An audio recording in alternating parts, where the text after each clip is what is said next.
Continuing our interaction with Subhash Goyal, today we discuss Faith's take on the draft of the National Tourism Policy.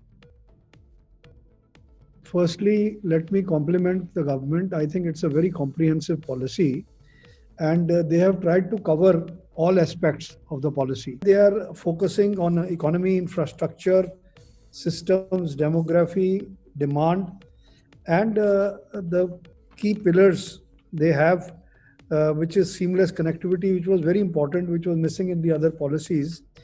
That is the last mile connectivity. I feel that yes, it is sustainable. They have a vision. They want to position India as a welcoming, safe, clean, and hygienic and accessible destination. That is fine. Now, to position India as a safe, hygienic destination, what are we doing? You see, is there an action plan, a time-bound action plan of all the monuments, their environments?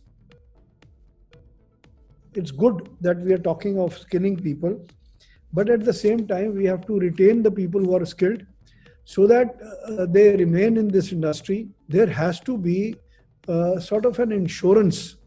They're not talking about an insurance in this policy. There has to be an insurance that if such a pandemic comes again, how do you ensure that people who are already there in the industry, they survive?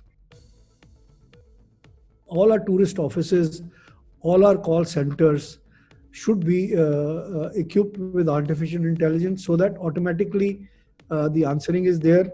Our call centers, which have been created in so many languages, more publicity needs to be done of them. I have always said that we need to integrate the tourism and aviation policy so that we have the required number of seats.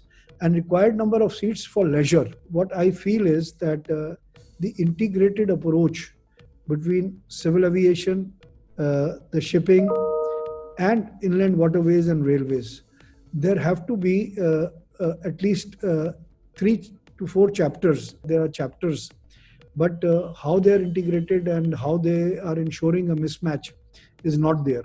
And there is no harm if both the policies are released simultaneously